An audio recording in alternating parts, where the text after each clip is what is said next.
গাজায় ইসরায়েলের বর্বরতা যেন থামছেই না, বাড়ছে ক্রমশ।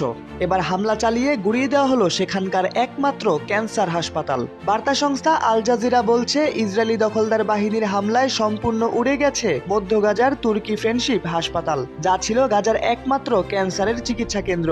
ইসরায়েলের এই হামলা সাম্প্রতিক সময়ে গাজার স্বাস্থ্য ব্যবস্থার ওপর সবচেয়ে বড় আঘাত বলে মনে করা হচ্ছে। হামলার পর ইসরায়েল দাবি করেছে হাসপাতালটি একটি সন্ত্রাসী অবকাঠামোতে পরিণত হয়েছিল।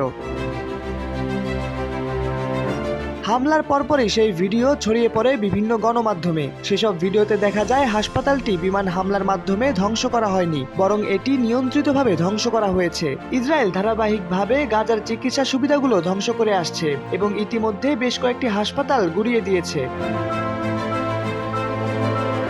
এদিকে ইসরায়েল গাজাকে 3 ভাগে বিভক্ত করে স্থল হামলা চালাচ্ছে।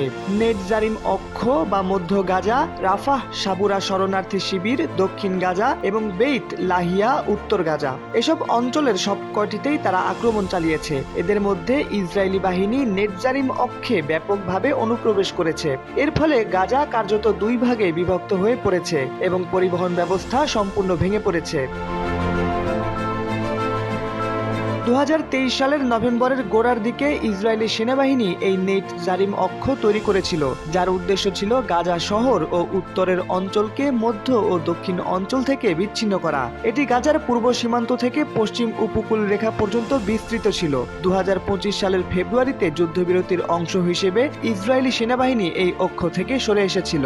একইভাবে গাজার সারাহ সাবুরা শরণার্থী শিবির এবং বেইত লাহিয়া অঞ্চলে আক্রমণ চালিয়েছে ইসরায়েল। তারা রাফাহ শহরে স্থল অভিযান শুরুর ঘোষণা দিয়ে সাবুরা শরণার্থী শিবিরে প্রবেশের দাবি করেছে। অভিযানের সময় বহু গুরুত্বপূর্ণ অবকাঠামো ধ্বংস করা হয়েছে।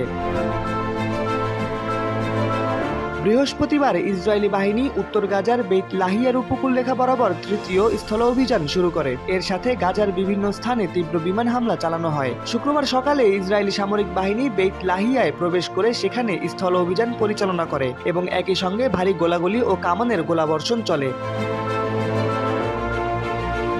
ইসরায়েলি বাহিনীর এই সামরিক অভিযানের ফলে গাজায় হাজার হাজার বাসিন্দা বাস্তুচ্যুত হয়েছেন। ক্রমবর্ধমান সহিংসতা ও অবরোধের ফলে মানবিক সংকট চরম আকার ধারণ করেছে। বেসামরিক জনগণ নিজেদের নিরাপত্তার জন্য ঘরবাড়ি ছেড়ে পালাতে বাধ্য হয়েছেন। খাদ্য, পানি ও চিকিৎসা সহায়তার অভাব পরিস্থিতিকে আরও সংকটময় করে তুলছে। শাহরিয়ার আহমেদ, সময়ের আলো।